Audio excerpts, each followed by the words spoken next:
Roland Garros, l'aviateur qui a franchi la Méditerranée en septembre 1913. À l'occasion du centenaire de cet exploit, nous allons évoquer les principales étapes de cet exceptionnel destin.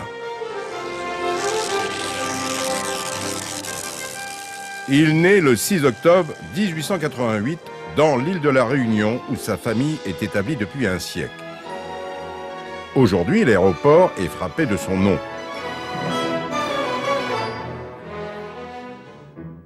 Le petit Roland est adoré par Clara, sa jolie maman. Son père, avocat, décide de s'établir en Cochinchine. Vers l'âge de 11 ans, le garçon est envoyé seul à Paris afin de suivre ses études. Brillant, il passe son bac de philosophie, devient champion de France de football et de cyclisme. 1908, il est diplômé d'HEC. Tout lui sourit. 13 janvier 1908, Henri Farman décolle, le kilomètre en circuit fermé est réalisé, Roland Garros est fasciné. Roland Garros fait partie de cette génération de jeunes gens qui vont être subjugués par la mécanique, l'apparition de la mécanique. Garros a 20 ans. Il entre dans la vie active et devient concessionnaire exclusif des automobiles grégoire. Ces autos sont sportives, se vendent bien, à la perfection. L'affaire est prospère. Il est sportif, compétent, a de l'audace, il aime à prendre des risques. Été 1909, c'est l'époque des premiers grands meetings qui se déroulent à Reims. Devant un immense public enthousiaste venu de toute la France. Garros est présent. Le président de la République est captivé.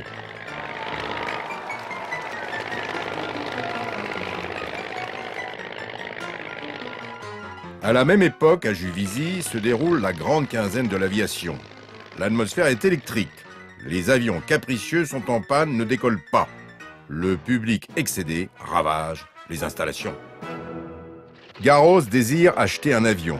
Choix difficile. Celui-ci est immense et délicat. Il y a encore l'Antoinette de Levavasseur, assez fiable, mais hors de prix. Reste la Demoiselle, une avionnette faite de bambou, de soie et de cordes à piano. Il faut être téméraire.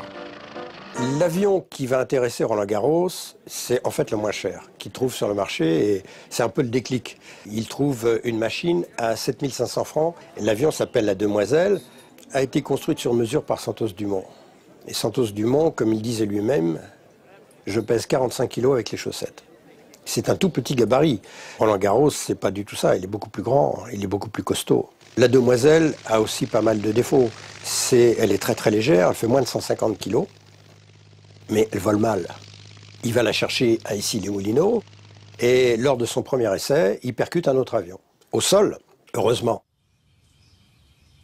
Pour déterminer son aptitude à avoir le brevet de pilote, il fallait avoir volé sur un avion et en présence de commissaires éventuellement de l'Aéroclub de France qui reconnaissaient vos qualités. Ainsi, Roland Garros a été breveté pilote en juillet 1910. C'est qu'avec quelques heures de vol, 3 ou 4 je crois, il participait à ses premiers meetings.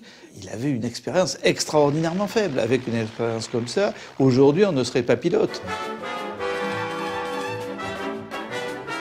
Mais à l'époque, les aviateurs sont les sportifs les mieux payés. Il faut imaginer dans le contexte, c'est pas l'industrie aéronautique avec ses pilotes d'essai. C'est plutôt, on est comme dans la Formule 1 où les gens changent d'écurie d'une année sur l'autre.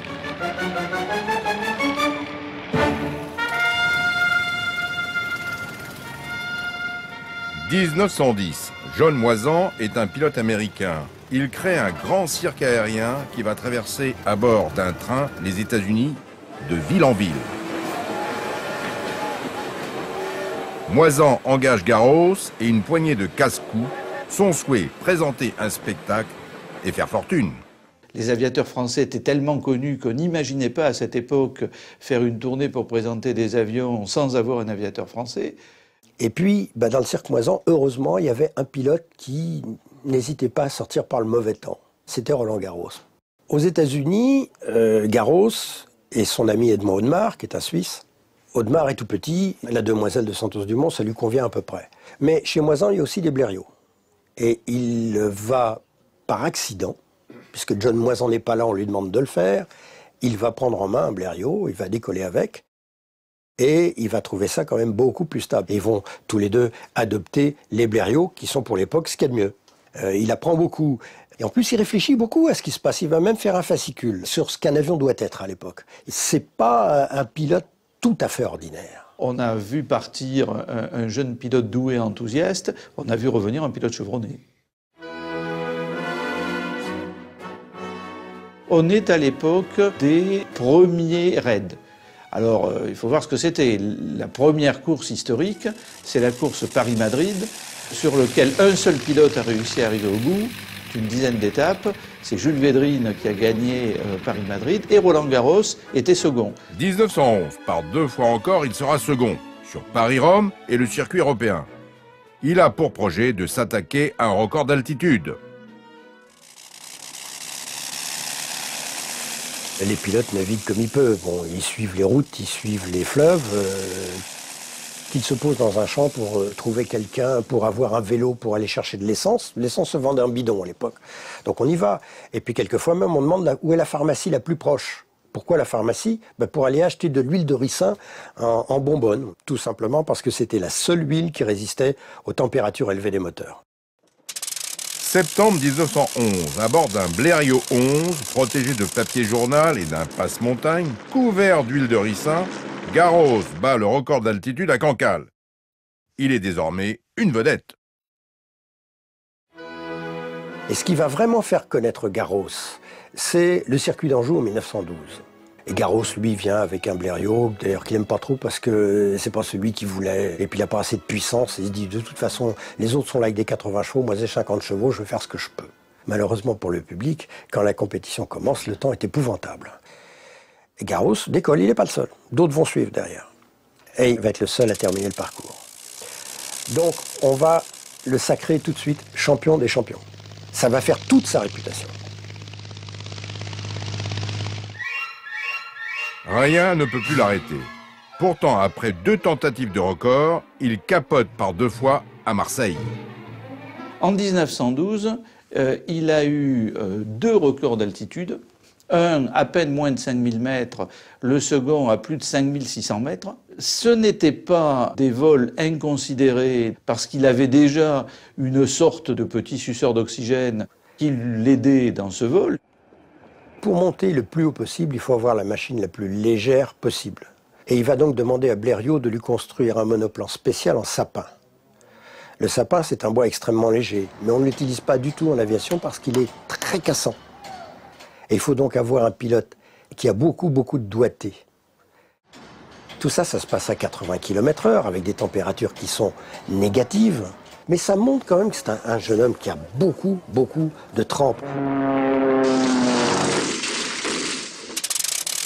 L'aviation reste un sport très dangereux. Les avions sont peu fiables.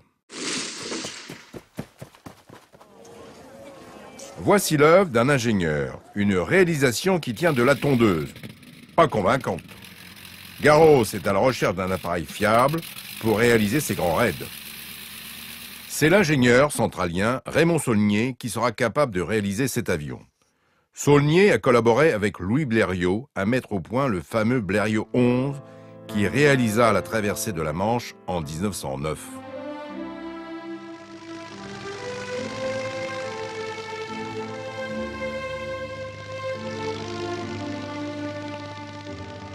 Saulnier rencontre les frères Morane, des anciens pilotes de Louis Blériot. Ils sont devenus constructeurs. Les associés décident de réaliser un appareil plus performant que le Blériot 11. Édouard Nioport, constructeur d'avions, a complètement intégré le pilote dans la cardingue. Rien ne doit apparaître. Cet ancien coureur cycliste imagine des postures aérodynamiques. C'est une découverte, car le nouveau Morane, 3 fois moins puissant qu'un Blériot 11, va aussi vite. Garros trouve enfin l'appareil idéal.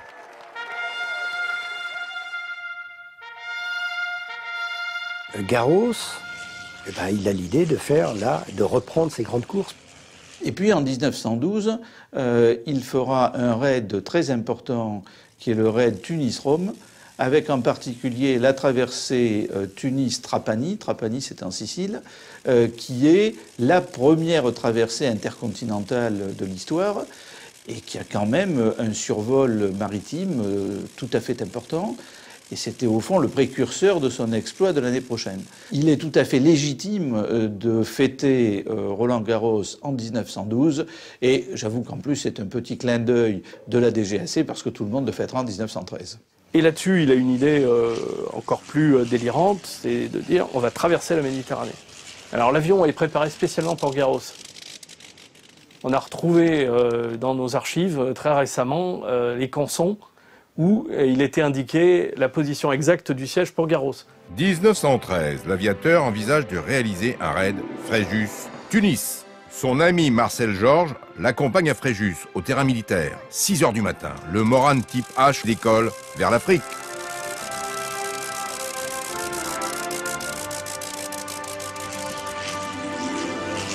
La traversée de la Méditerranée, c'est là aussi, c'est un roman. Il y a un boucan épouvantable dans son moteur. Et voit un morceau de métal qui jaillit devant lui. Il a revu en vol le réglage de son moteur, il s'est mis à la limite du calage et ça a passé. Et sa traversée historique de 1913, il a fini avec 5 litres, ce qui n'est tout de même pas beaucoup. Il est obligé d'atterrir à Bizerte. Et les gants, il avait gardé son costume. 23 septembre 1913, après 8 heures de vol, Garros a traversé la Méditerranée. Il a été le premier, Roland-Garros, à faire une traversée où il a dû perdre à certains moments la terre de vue. De ce point de vue-là, effectivement, il y a un côté pionnier de l'aviation, mais pionnier du rêve aussi. Fini le rêve, la guerre éclate en août 14.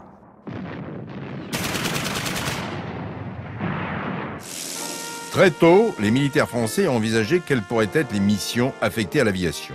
Mais en 1914, les appareils ne sont pas très performants et les pilotes se limitent à des vols d'observation avant que les escadrilles de chasse ne soient créées.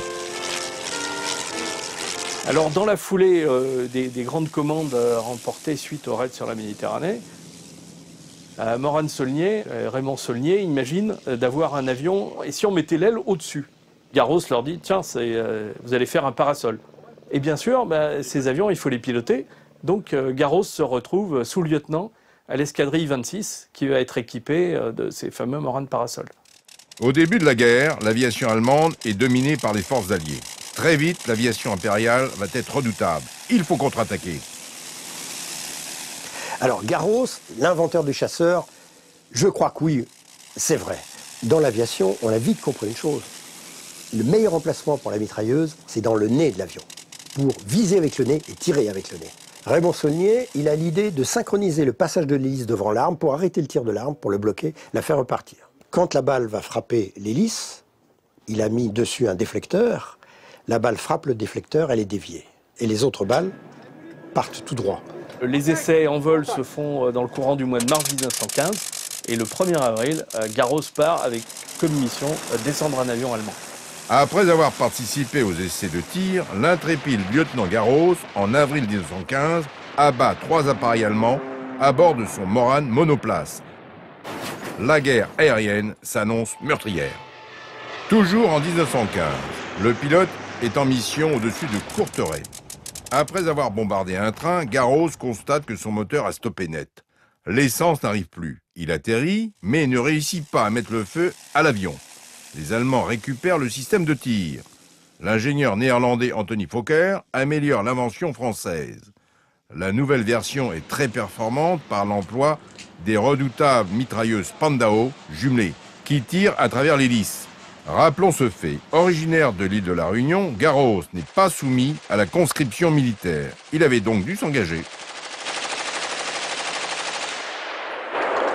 Roland-Garros passe 34 mois d'une détention très dure, dans plusieurs camps. Forte tête, il est fouillé toutes les 2 heures. Amaigri, sa santé décline. Après 3 tentatives, il s'évade par la Hollande avec son ami Maréchal, revêtu d'un uniforme allemand. 1918, Paris. Clémenceau, effrayé par l'état de délabrement physique de l'aviateur, lui propose un poste dans les services techniques. Maréchal devient chevalier de la Légion d'honneur et Garros officier de cet ordre.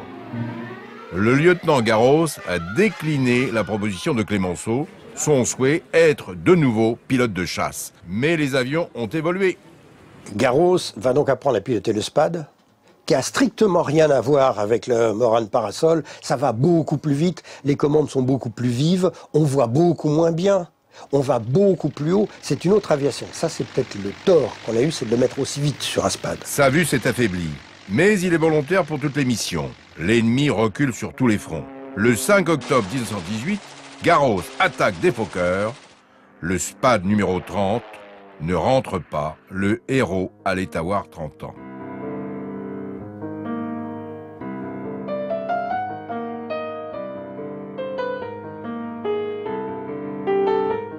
Roland Garros meurt à peine plus d'un mois avant la fin de la Première Guerre mondiale. Et on ne sait pas exactement comment. Bon, Raymond Saunier soupçonne le système de synchronisation de tir, qu'il aurait été défaillant, qu'une pale d'hélice aurait été cassée, et dans ce cas-là, effectivement, avec les balourds, le moteur peut être arraché et l'avion peut être disloqué très très vite, en quelques secondes. Si c'est ça qui s'est passé, avouez que la vie de Roland Garros, ça tient un peu de la tragédie grecque. 1928, le complexe de tennis de Paris est inauguré par le président du Stade français, Émile Lossieur. Il était devenu l'ami de Roland Garros, s'étant rencontré à HEC. Lossieur obtient que le stade porte le nom de Garros. Les mousquetaires s'illustreront sur ses cours. Roland Garros, c'est vrai qu'il a une chance et une malédiction, c'est les internationaux de France. Il est mondialement connu pour le stade de tennis qui porte son nom. Mais enfin, il s'est vraiment illustré dans l'aviation, mais il n'a pas été un grand tennisman.